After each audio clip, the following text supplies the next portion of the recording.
Welcome back, students. So in today's topic we are going to discuss necessary conditions to build up induced EMF in a DC shunt generator. तो देखते हैं कि कैसे एक DC shunt generator में EMF induce होता है. Basically हम स्टडी करेंगे कि रेजिडुअल मैग्नेटिज्म की वजह से किस तरह से EMF बिल्डअप होता है.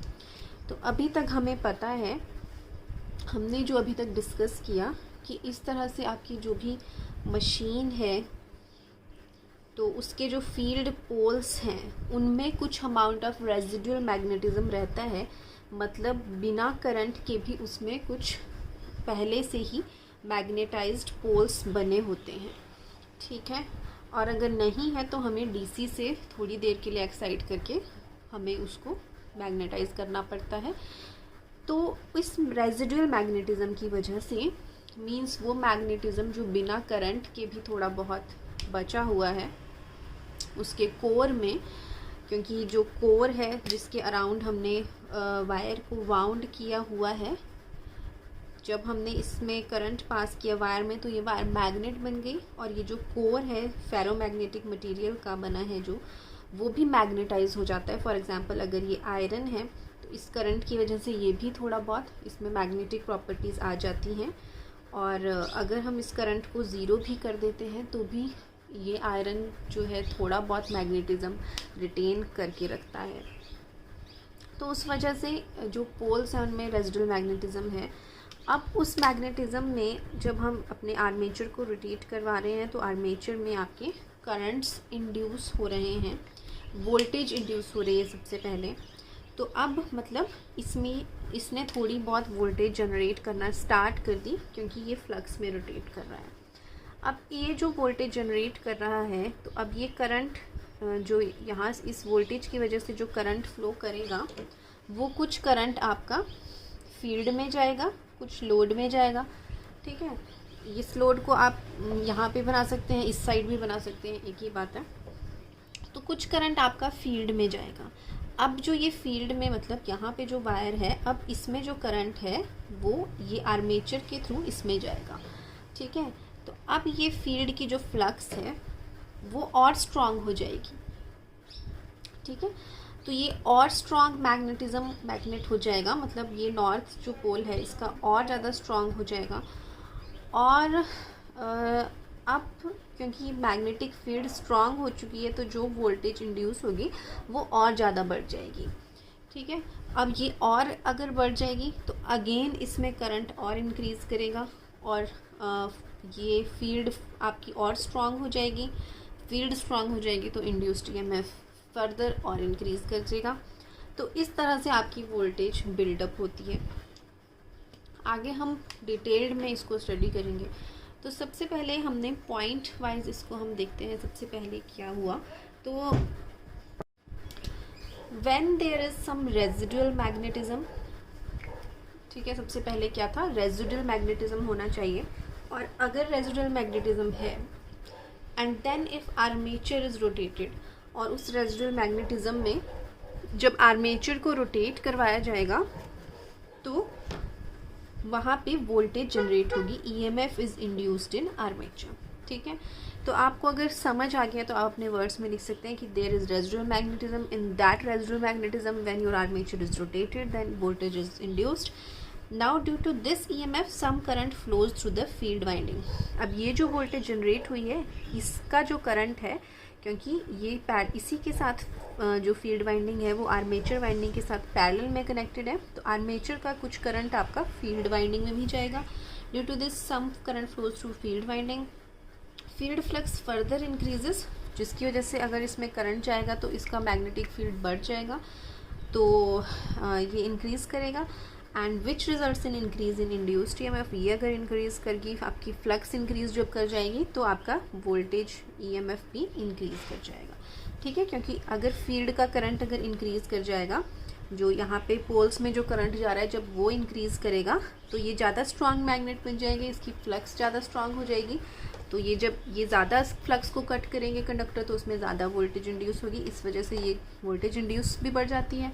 फर्दर अब ये इंड्यूस्ड वोल्टेज बढ़ेगी तो अगेन ये करंट और बढ़ेगा क्योंकि इसके साथ ही पैरेलल में कनेक्ट है, और अगर ये करंट बढ़ेगा तो ये मैग्नेटिक फील्ड फ्लक्स स्ट्रांग हो रही है तो वोल्टेज इंड्यूस भी बढ़ रही है। तो इस तरह से ये एक्शन चलता है और वोल्टेज बिल्डअप होता है। पर इसमें कुछ फैक्टर्स हैं जो वोल्टेज के बिल्डअप को लिमिट करते हैं, तो उन फैक्टर्स को भी हम स्टडी करेंगे। Now to proceed further we will discuss the open circuit characteristics और OCC। तो कैसे होता है, देखिए ये एक बेसिकली ग्राफ है जो इंड्यूस्ड EMF और फील्ड करंट के बीच में। तो आप जानते हैं इस तरह से आपका जनरेटर होता है शंट। तो अब हमने इसके फील्ड करंट और जो इंड्यूस्ड EMF है, कितना वोल्टेज जनरेट हो रहा है और उसका फील्ड करंट, उसमें एक ग्राफ प्लॉट करना है। तो जब फील्ड करंट ज़ीरो होगा, ठीक है, ये वाला पॉइंट देखिए, तो वोल्टेज कितनी इंड्यूस होगी। अब फील्ड करंट बेशक ज़ीरो है पर हमने डिस्कस किया ड्यू टू रेजिडुअल मैग्नेटिज्म, जो पोल्स में रेजिडुअल मैग्नेटिज्म है उसकी वजह से कुछ वोल्टेज जनरेट होती है। तो थोड़ा सा हम इधर बनाएंगे, ठीक है, this is your origin and C. तो अगर IF ज़ीरो भी है तब भी आपकी इतनी वोल्टेज जनरेट हो रही है। तो इस तरह से अब जैसे जैसे IF इंक्रीज़ करेगा, फील्ड करंट इंक्रीज़ करेगा जिस तरह से, वैसे वैसे आपका वोल्टेज इंड्यूस्ड भी बढ़ेगा, तो इंड्यूस्ड वोल्टेज आपका इंक्रीज़ होगा, राइट। तो और आगे चल के थोड़ा सा सैचुरेशन आ जाता है, तो हल्का सा आपका कर्व फिर थोड़ा सा कर्व्ड हो जाता है, ओके। तो हम देख सकते हैं कि जैसे जैसे फील्ड करंट इंक्रीज़ हो रहा है वैसे वैसे आपका इंड्यूस्ड EMF भी इंक्रीज़ हो रहा है। तो अब एक और चीज़ मैं आपको यहीं पे ही एडिशन बता देती हूँ कि अगर मान लो हम इसको अपने रोटर को ज़्यादा स्पीड से घुमा रहे हैं, अगर आप अपने मशीन को, आर्मेचर को ज़्यादा स्पीड से घुमाएंगे तो उसमें ज़्यादा वोल्टेज इंड्यूस होगी।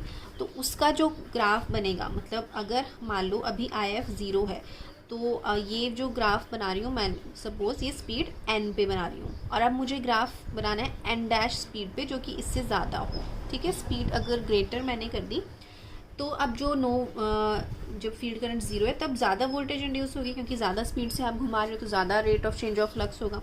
तो सिमिलरली जो ग्राफ बनेगा उस टाइम वो आपका इस तरह से ऊपर बनता है, ठीक है।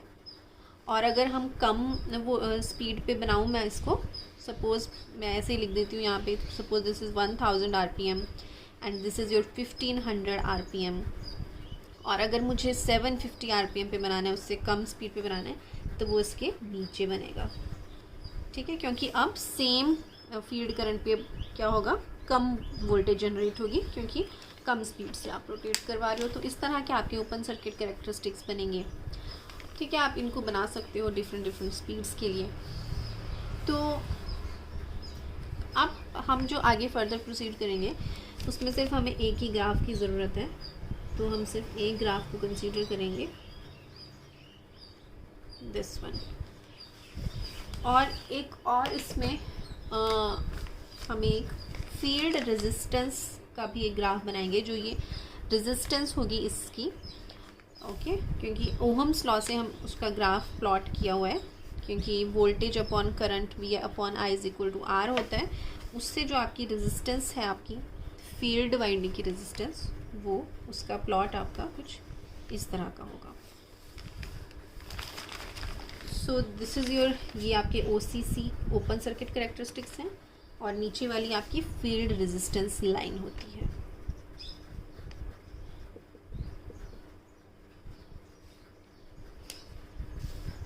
अब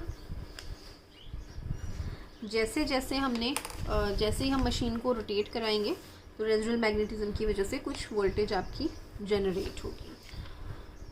तो अब वो एक पॉइंट आप देखिए, ध्यान से सुनना इस बात को, कि मैं इसको दोबारा से आपको एक्सप्लेन करती हूँ।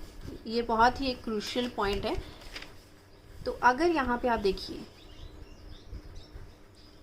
यहाँ पे जो पोल्स होंगे, सपोज इसमें जो रेजिडुअल मैग्नेटिज्म है, जो पहले से मैग्नेटिज्म बचा है, वो इस ऐसे बचा है कि इधर नॉर्थ है और इधर साउथ है। और यहाँ पे हमने आर्मेचर को रोटेट करवाया, और आप जानते हैं ये शंट वाइंडिंग है, मतलब ये जो फील्ड की वाइंडिंग है वो इसके साथ ही कनेक्टेड है, आर्मेचर वाइंडिंग के साथ पैरेलल में कनेक्टेड है। इस तरह से आपके कनेक्शन हो रखे हैं। तो अब रेजिडुअल मैग्नेटिज्म था, अभी फील्ड में कोई करंट नहीं था, राइट। फर्स्ट स्टार्टिंग से हम प्रोसीड करें, फील्ड वाइंडिंग में कोई करंट नहीं है। यहाँ पे जो पोल्स बने ये पहले से रेजिडुअल मैग्नेटिज्म की वजह से बने हैं, तो उस वजह से यहाँ पे वोल्टेज जनरेट होगी। अब उस वोल्टेज की वजह से कुछ करंट आपकी फील्ड वाइंडिंग में बहना स्टार्ट हो जाएगा, ठीक है। इस वाली वाइंडिंग्स में भी करंट फ्लो करना स्टार्ट कर जाएगा। तो अब यहाँ पे अगर मान लो आपका जो करंट है वो अब इस तरह से फ्लो कर रहा है कि यहाँ पे अब उस करंट की वजह से जो पोल बन रहा है वो इधर साउथ बन रहा है और इधर नॉर्थ बन रहा है, तो यहाँ पे नेट फ्लक्स आपकी डिक्रीज होना स्टार्ट कर जाएगी, राइट। तो हमें ये पॉइंट देखना पड़ता है कि जो फील्ड वाइंडिंग में अगर आपका करंट फ्लो कर रहा है उसकी वजह से जो रेजिडुअल मैग्नेटिज्म के जो पोल्स बन रहे हैं उसी डायरेक्शन में पोल्स बने, राइट। रेजिडुअल मैग्नेटिज्म की वजह से इधर नॉर्थ बन रहा था, इधर साउथ बन रहा था। अब आर्मेचर करंट फ्लो करने के बाद जो इस वाइंडिंग की वजह में करंट फ्लो करने की वजह से जो पोल्स बनने चाहिए वो इधर अगेन नॉर्थ ही बनना चाहिए, तभी वो स्ट्रेंथन होगा, ठीक है। अगर इधर साउथ बन गया, करंट की डायरेक्शन इस तरह से है, या वाइंडिंग की डायरेक्शन हमने उल्टी कर दी, या कनेक्शन हमने गलत कर दिए, जिस वजह से इधर साउथ बनना स्टार्ट हो गया, रेजिडुअल मैग्नेटिज्म की वजह से बन इधर नॉर्थ रहा था, तो अब नेट फ्लक्स इसकी कम हो जाएगी। अगर नेट फ्लक्स कम हो गई तो वोल्टेज बिल्डअप होना स्टॉप हो जाएगा, क्योंकि अब फ्लक्स इधर अगर नेट फ्लक्स आपकी और डिक्रीज हो जाएगी तो यहाँ पे इंड्यूस्ड वोल्टेज ज़ीरो अगेन बहुत नेग्लिजिबल होगी, ठीक है। तो हमें ये चीज़ ध्यान रखनी होती है कि जो पोल्स रेजिडुअल मैग्नेटिज्म की वजह से बन रहे हैं, करंट की वजह से भी उसी डायरेक्शन में आपके पोल्स बने। अगर ऐसा नहीं हो रहा है तो आपको इंटरकनेक्शन मतलब कनेक्शन को आपको चेंज करना पड़ेगा, यू हैव टू इंटरचेंज करने पड़ेंगे आपको कनेक्शंस, ठीक है। तो ये हमें ध्यान रखना है। एंड हमने स्टडी किया क्रिटिकल रेजिस्टेंस, हम स्टडी करेंगे अब। तो ये फील्ड रेजिस्टेंस हमने लाइन देखी, अब ये जिस पॉइंट पे इंटरसेक्ट कर रही है that is your point D suppose. अब इस पॉइंट के बाद मतलब इस पॉइंट सी और डी के बीच में आपका वोल्टेज बिल्डअप होता है, मतलब जब आपका फील्ड करंट इस आपके यहाँ 0 to IF है तब तक आपकी वोल्टेज इंक्रीज़ होती रहती है, क्योंकि क्या होगा अगर आपके कनेक्शन सही हैं तो क्योंकि जब आपका हम रोटेट करवाएंगे तो इसमें EMF इंड्यूस होगा, इस EMF की वजह से यहाँ पे फील्ड और स्ट्रेंथन हो जाएगी, ये और ज़्यादा स्ट्रांग हो जाएंगे। अगर कनेक्शन सही है तो ये फील्ड बीच की जो फील्ड है वो और बढ़ जाएगी, अगर ये फील्ड बढ़ जाएगी तो ये यहाँ पे वोल्टेज जो इंड्यूस हुई है वो और बढ़ जाएगी, ठीक है। तो ये इस प्रोसेस से ये इंड्यूस्ड वोल्टेज बढ़ गई तो अब फील्ड दोबारा से बढ़ जाएगा, फील्ड बढ़ गया अगेन इंड्यूस्ड EMF इंक्रीज हो जाएगी, अगेन फील्ड बढ़ेगा। तो ये जो प्रोसेस है वो यहाँ से यहाँ तक चलता है, ठीक है, जहाँ तक ये जो फील्ड रेजिस्टेंस लाइन है वो इस ओपन सर्किट कैरेक्टरिस्टिक्स को कट कर रही है। इसके बाद अगर हमारा फील्ड हम देखें बढ़ रहा है, इसके बाद अगर हमारा फील्ड करंट बढ़ भी जाए तो आपका वोल्टेज बिल्डअप नहीं होता है, ठीक है, क्योंकि हमारी रेजिस्टेंस का कर्व इस तरह से है और आपका जो ये सैचुरेशन टाइप की आ चुकी है, तो हमें यहाँ से इस पॉइंट के बीच में ही आपका वोल्टेज बिल्डअप होता है। तो फील्ड रेजिस्टेंस भी हमें बहुत सेलेक्ट करके डिज़ाइन करनी पड़ती है। अगर मान लो फील्ड रेजिस्टेंस लाइन जो है, एक और मैं आपको ग्राफ बना रही हूँ, अगर फील्ड रेजिस्टेंस लाइन जो है वो इस तरह से है जहाँ पे ये इसको बिल्कुल मैक्सिमम इसके स्ट्रेट पोर्शन को टच कर रही है, सपोज ये जो है,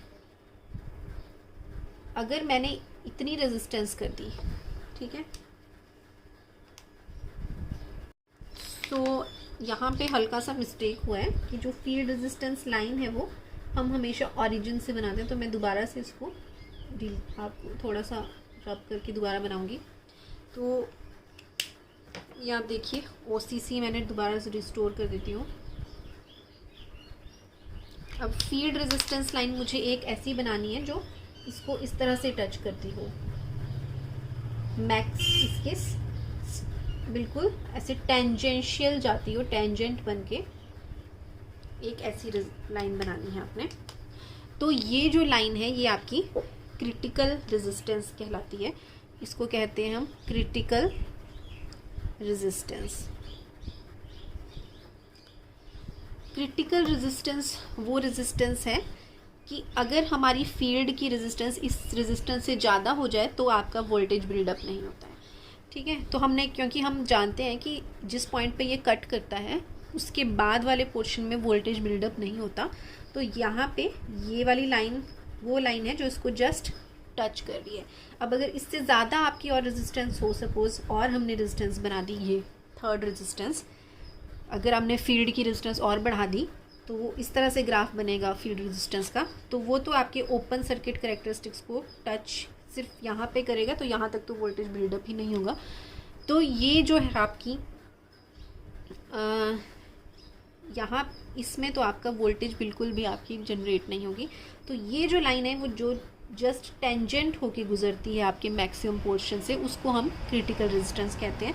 उस रेजिस्टेंस के बाद अगर थोड़ी सी भी रेजिस्टेंस बढ़ती है तो वो उसको टच नहीं करेगी इस कर्व को, तो उसके लिए वोल्टेज बिल्डअप नहीं हो पाता। तो ये मैक्सिमम वैल्यू ऑफ रेजिस्टेंस है जिस पे वोल्टेज बिल्डअप होता है। अगर उससे ज़्यादा हम वोल्टेज अपनी रेजिस्टेंस कर देते हैं तो वो कहीं पे भी कर्व को टच नहीं करेगा, तो उस पर आपकी वोल्टेज बिल्डअप नहीं होगा।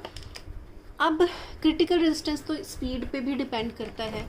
आप देख सकते हैं कि अगर मान लो ये ओपन सर्किट कैरेक्टरिस्टिक्स थे, हमने बनाए थे 1000 आरपीएम पे देख लो।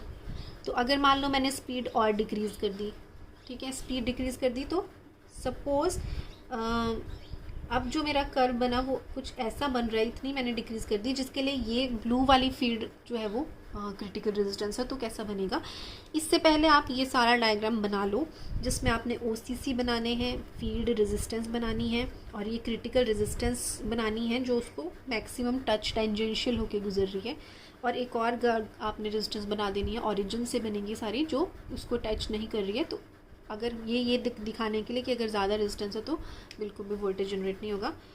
अब इसको ड्रॉ करने के बाद ये आप सेपरेट बना सकते हैं या अलग से बना लेना इसको, या समझने के लिए। तो आप इसी ग्राफ में मत बनाना इसको, मैं इसमें ही बना रही हूँ। आप अभी तक जो आपने बनाया बस उसको एज इट इज़ रहने दो, अभी आप जस्ट समझिए। तो ये अभी देखा हमने कि ये वाली एक रेजिस्टेंस थी, अब मैंने स्पीड डिक्रीज़ की तो ओसीसी पहले ये बन रहे थे, कम स्पीड के लिए अब ये मान लो मेरे ओसीसी कुछ इस तरह के बनाए हैं। मैं इस तरह से बनाऊंगी कि उसके लिए ये वाली रेजिस्टेंस क्रिटिकल हो, मतलब उसका कुछ कैरेक्टरिस्टिक्स ऐसे बनेंगे, ठीक है। तो ये आपका मान लो कुछ किसी इससे कम स्पीड पे था, तो आप देख सकते हैं हम ये वाली रेजिस्टेंस पे ज़्यादा स्पीड के लिए, हम अगर उस मशीन को ज़्यादा स्पीड से रोटेट करवा रहे थे तो इस रेजिस्टेंस पे भी वोल्टेज बिल्डअप हो रहा था, ठीक है। पर अगर हमारी स्पीड कम हो गई तो अब इस रेजिस्टेंस, ये इसकी क्रिटिकल रेजिस्टेंस बन जाएगी, राइट। तो और अगर और आपकी स्पीड कम हो जाए तो आपका ग्राफ ऐसा बनेगा। तो स्पीड अगर इतनी कम हो गई है तो अब अगर ये रेजिस्टेंस है, बाकी रेजिस्टेंस तो हम अभी कंसिडर नहीं कर रहे हैं, हम सिर्फ इस ब्लू वाली को कंसिडर कर रहे हैं। तो और अगर और स्पीड कम हो गई तो उस स्पीड के लिए अब इस फील्ड रेजिस्टेंस पे आपका वोल्टेज बिल्डअप नहीं होगा, क्योंकि अब देखिए ये वाली इस वाले ग्राफ के लिए ये वाली रेजिस्टेंस इसके ऊपर से निकल रही है, ठीक है। तो इस वाले ग्राफ के लिए फिर आपको रेजिस्टेंस को और कम करना पड़ेगा, फील्ड रेजिस्टेंस को आपको और कम करना पड़ेगा ताकि वो उसको कहीं पे इसके नीचे रहे, यहाँ तक रहे या मैक्सिमम इसके यहाँ तक जाए, ठीक है। तो आई होप आपको ये समझ आया हो। तो अभी तक हमने ये दो कर्व्स देखे हमने कि एक ये हमारा ओसीसी इस तरह से बन रहा था, ये हमारी रेजिस्टेंस थी, और रेजिस्टेंस क्रिटिकल रेजिस्टेंस उसको कहते हैं जो मैक्सिमम उस पर टच करती हैं, मतलब इस रेजिस्टेंस पे तो वोल्टेज बिल्डअप हो रहा था, ये हमने देखा कि वोल्टेज बिल्डअप ओ और जिस पॉइंट पे रेजिस्टेंस टच करती है वहाँ तक होता है, इसके बाद वाले पॉइंट्स पे नहीं होता। और अगर हम इस रेजिस्टेंस को इंक्रीज़ कर देते हैं, फील्ड की रेजिस्टेंस को, तो और इतनी कर देते हैं कि वो उसको जस्ट इस तरह से टेंजेंशियल टच करती है, तो उसको हम क्रिटिकल रेजिस्टेंस कहते हैं। क्रिटिकल रेजिस्टेंस वो रेजिस्टेंस होती है कि अगर हमारी इससे हम और बढ़ा दें तो फिर वो कहीं पे भी उसको टच नहीं करेगी, तो उस पर वोल्टेज बिल्डअप नहीं होगा। This is your this just जहाँ पे जो टच करती है वो क्रिटिकल रेजिस्टेंस है। तो डिफरेंट स्पीड्स के लिए अलग क्रिटिकल रेजिस्टेंस हो सकती है। फॉर एग्जांपल ये वोल्टेज आपका कर्व एक स्पीड के लिए था और ये उससे ज़्यादा स्पीड वाले के लिए है और ये उससे ज़्यादा स्पीड पे आपका कर्व है। तो इन तीनों के लिए क्रिटिकल रेजिस्टेंस अलग अलग होगी। इसकी क्रिटिकल रेजिस्टेंस ये होगी, ठीक है। तो this resistance is critical to this one but not critical to these two, ठीक है। इन पे ये वर्क करेगा। तो इस तरह से ये अलग अलग हमारा रेजिस्टेंस और स्पीड का रिलेशन रहता है। तो आगे हम देखते हैं इसमें लिखना क्या है इसमें, वो देखते हैं। तो इसमें थ्योरी क्या लिखनी है। सबसे पहले residual flux generate small voltage OC, जो ओसी स्मॉल वोल्टेज है वो जनरेट हुई है। Due to this voltage small field current flows, इस वोल्टेज की वजह से थोड़ा सा फील्ड करंट फ्लो करता है आपका, ठीक है। और if flux produced by this small field current, जैसे कि मैंने आपको बताया जो पोल्स फील्ड करंट की वजह से बन रहे हैं अगर वो सेम डायरेक्शन में हैं जो रेजिडुअल पोल थे, ठीक है, पोल्स थे, दैट इज़ इंपॉर्टेंट पॉइंट, ठीक है। If flux produced by this small field current adds to the residual voltage, और रेजिडुअल फ्लक्स कर लेते हैं यहाँ पे, रेजिडुअल फ्लक्स की जो डायरेक्शन थी उसी डायरेक्शन में उसकी फील्ड के पोल्स बन रहे हैं, तो इंड्यूस्ड वोल्टेज जो है वो और इंक्रीज़ हो जाएगी क्योंकि नेट फ्लक्स जो है वो इंक्रीज़ हो जाएगा। तो इंड्यूस्ड वोल्टेज इंक्रीज़ हो जाएगी, तो जिस वजह से वोल्टेज बिल्टअप होना स्टार्ट हो जाएगा, ठीक है, जैसा कि आप जानते हैं। आप चाहें तो ये भी लिख सकते हैं कि now if the induced voltage increases, तो फील्ड करंट और इंक्रीज़ हो जाएगा, वोल्टेज इंक्रीज़ होगी, जैसे मैंने पहले डिस्कस किया, फील्ड करंट और इंक्रीज़ हो जाएगा जिसकी वजह से और ज़्यादा फ्लक्स बनेगी और अगेन आपकी वोल्टेज इंड्यूस्ड बढ़ जाएगी। तो ये प्रोसेस चलता रहता है till point D, this voltage buildup occurs till point D, ठीक है। तो यहाँ तक आपकी वोल्टेज बिल्डअप होती है। अब डी पॉइंट क्या पॉइंट है, तो it is the point eight which field resistance line intersects the OCC. इसको आप ब्रैकेट में लिख सकते हैं पॉइंट डी के बाद, कि पॉइंट डी वो वाला पॉइंट है जहाँ पे जो ये फील्ड की रेजिस्टेंस लाइन है वो ओसीसी को इंटरसेक्ट करती है। तो इस पॉइंट के बाद वोल्टेज बिल्डअप होना स्टॉप हो जाती है। सो अगर फील्ड करंट अपोज करता है रेजिडुअल फ्लक्स को, अभी तक हमने देखा दोनों सेम डायरेक्शन में थे, अगर अपोजिट डायरेक्शन में है जो रेजिडुअल फ्लक्स है और जो फील्ड की वजह से फ्लक्स बन रही है, then voltage buildup will not take place, और उस तब हमें क्या करना पड़ेगा, रिवर्स करना पड़ेंगे फील्ड के terminals, we have to reverse the field terminal. Now अब हम इसके बारे में बात करेंगे, जो ये टेंजेंट है इस मैग्नेटाइजेशन कर्व के, OB जो लाइन है, ठीक है। तो field resistance OB is tangent to the magnetization curve, वो इस कर्व के टेंजेंट है। तो इस रेजिस्टेंस को हम क्रिटिकल फील्ड रेजिस्टेंस कह रहे हैं। The resistance represented by OB is called critical field resistance. तो अगर फील्ड रेजिस्टेंस इस क्रिटिकल फील्ड रेजिस्टेंस से ज़्यादा हो जाए, for example this, then no voltage buildup will take place, ठीक है, then no voltage buildup will take place. So अभी तक हमने क्रिटिकल रेजिस्टेंस की बात की। क्रिटिकल रेजिस्टेंस वो रेजिस्टेंस थी जिसके ज़्यादा जो रेजिस्टेंस अगर हो जा रही थी तो वोल्टेज बिल्डअप स्टॉप हो जा रहा था।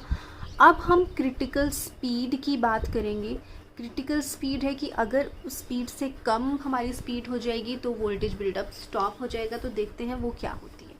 तो अब हम क्रिटिकल स्पीड जब हम डिस्कस कर रहे हैं तो हम बेसिकली स्पीड चेंज करेंगे, रेजिस्टेंस को चेंज नहीं करेंगे। क्रिटिकल रेजिस्टेंस के लिए हमने अलग अलग रेजिस्टेंस पे मैंने आपको ग्राफ बनवाए थे, एक इस रेजिस्टेंस पे जिस पे ऑपरेटिंग कैरेक्टरिस्टिक्स 0 to D तक थे, एक मैंने आपको क्रिटिकल रेजिस्टेंस बनाई थी, ठीक है। ये मैक्सिमम रेजिस्टेंस है जिसमें वोल्टेज बिल्डअप होगा इस और इस पॉइंट के बीच में जहाँ पे वो इंटरसेक्ट कर रही है, जहाँ तक इंटरसेक्ट कर रही है, और अगर उससे ज़्यादा आपकी जो रेजिस्टेंस होगी वहाँ पे आपका कोई वोल्टेज बिल्डअप नहीं होगा। तो हम बेसिकली रेजिस्टेंस चेंज कर रहे थे, अब मैं स्पीड चेंज करवाऊँगी। अब हमने रेजिस्टेंस ये फिक्स रखी है। अब आपका ये OCC बन रहा था किसी पर्टिकुलर स्पीड पे, ठीक है, सपोज़ n था, कुछ भी था, आप n मान लीजिए। अब अगर उससे कम आपकी स्पीड हो गई है तो उसका जो कर्व है, वो कर्व जो हमने रेजिस्टेंस कंसीडर की थी जब उसके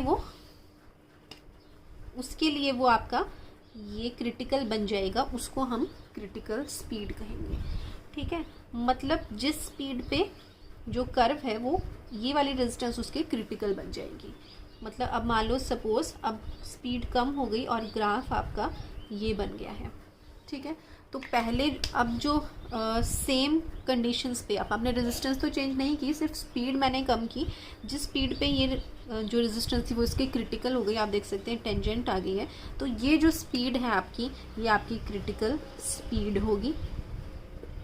ठीक है, जिस स्पीड पे आपका जो रेजिस्टेंस है वो रेजिस्टेंस चेंज नहीं की आपने, सिर्फ स्पीड चेंज की, और वो जो रेजिस्टेंस पहले थी वो पहले तो O2D ऑपरेटिंग करेक्टरिस्टिक्स थे, अब वही रेजिस्टेंस आपकी क्रिटिकल हो चुकी है उस पर्टिकुलर स्पीड पे, तो वो स्पीड हमने क्रिटिकल स्पीड कहेंगे। So the speed at which the external resistance OD, तो पहले आप इस वाले करेक्टरिस्टिक्स को भूल जाइए, अभी ये एक्सटर्नल रेजिस्टेंस थी OD। ठीक है, अब जिस स्पीड पे जो एक्सटर्नल रेजिस्टेंस है वो टेंजेंट हो जाएगी OCC को, हमने बताया कि जब स्पीड डिक्रीज करेगी तो एक कर्व भी नीचे ही बनेगा इसका। ठीक है, इस तरह से बनेगा कम स्पीड पे। तो जिस स्पीड पे ये वाली टेंजेंट हो जाएगी उसको हमें क्रिटिकल स्पीड कहेंगे, राइट? क्योंकि अब देखिए OD इस कर्व के लिए टेंजेंट हो चुका है, तो this speed is known as your critical speed at which your external resistance becomes tangent to it. तो अगर उस रेजिस्टेंस से कम हमारी उस स्पीड से अगर हम और घटा दें स्पीड को, तो अब मान लो अब इसका कर्व कुछ इस तरह से बने, अगर और हमने घटा दी तो आपकी रेजिस्टेंस इतनी है पर स्पीड यहाँ है तो कहीं पे भी इंटरसेक्ट नहीं कर रहा, तो no voltage buildup will take place. तो if speed decreases below critical speed then no voltage buildup will take place. Now we will discuss the main reasons why the field fails to build up, क्यों कई बार failure हो जाता है, buildup नहीं हो पाता आपका इंड्यूस्ड वोल्टेज। तो हमने सब कुछ तो डिस्कस कर लिया, अब थ्योरेटिकली आपको ये 3-4 पॉइंट्स लिखने हैं, and these are basically from the book electrical machines by PS Bimbhra, who is a very renowned author, and engineering की ये बुक है जो कि बहुत फेमस है और बहुत अच्छा इसमें कंटेंट है। तो उसी बुक से कुछ मैंने ये पेजेस की पिक्स यहाँ पे आपको साथ शेयर करी हैं। फर्स्ट पॉइंट है नो रेजिडुअल मैग्नेटिज्म, जैसा कि हमने डिस्कस किया कि कभी कभी कोई भी रेजिडुअल मैग्नेटिज्म नहीं बचता है जिसके कारण फील्ड बिल्डअप नहीं हो पाता। तो आप हेडिंग यहाँ से देख सकते हैं और बाकी आप अपने वर्ड्स में इसको एक्सप्लेन कर सकते हैं। तो अब इसको कैसे हम ओवरकम करें, तो इसमें देखिए this difficulty can be overcome bye exciting the field winding from a separate DC source for a few seconds. कुछ सेकेंड्स के लिए उसको DC सोर्स से पहले एक्साइट किया जाता है ताकि उसमें थोड़ा सा मैग्नेटिज्म रिटेन हो जाए। ठीक है, after that the DC source is disconnected and then the main poles possess residual flux. ठीक है, फिर उसमें रेजिडुअल वोल्टेज फ्लक्स कुछ रह जाती है DC को ऑफ करने के बाद भी, फिर आप वोल्टेज बिल्डअप का प्रोसेस स्टार्ट हो जाएगा। और ये जो प्रोसेस है वोल्टेज को अपनी फील्ड वाइंडिंग को DC देने का फ्यू सेकंड्स के लिए, इसको फील्ड फ्लैशिंग कहा जाता है, याद रखना है, field flashing. And you can also see first sentence है the process of connecting the shunt field winding to a separate DC source for creating necessary residual magnetism is called field flashing. Second point है field connections reversed. तो कई बार मैंने आपको बताया कई बार जो flux उसकी वजह से बनती है वो उसको उसी डायरेक्शन में नहीं होती, रेजिडुअल मैग्नेटिज्म की डायरेक्शन में, उसके अगर ऑपोजिट डायरेक्शन में है तो आपको कनेक्शंस को रिवर्स करना पड़ेगा। तो आप इसी को अपने लैंग्वेज में लिख सकते हैं कि if the flux produced by your field is not in the same direction as your residual magnetism, if the residual magnetism flux and field flux are in opposite direction, then we have to interchange the connections, interchange the terminals, reverse the terminals, basically we have to reverse the terminals. Third point है high field critical resistance.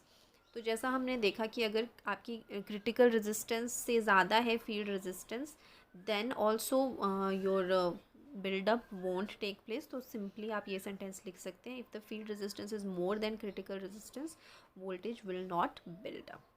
And your last point, speed less than critical speed, और अगर speed आपकी critical speed से less है then also no voltage buildup will take place. So in that case we have to increase your prime mover speed. और अगर field resistance ज़्यादा है तो फील्ड की रेजिस्टेंस को आपको रियोस्टैट से कम करना पड़ेगा. So that's all about today's lecture. So hope you have understood today's lecture. Thank you.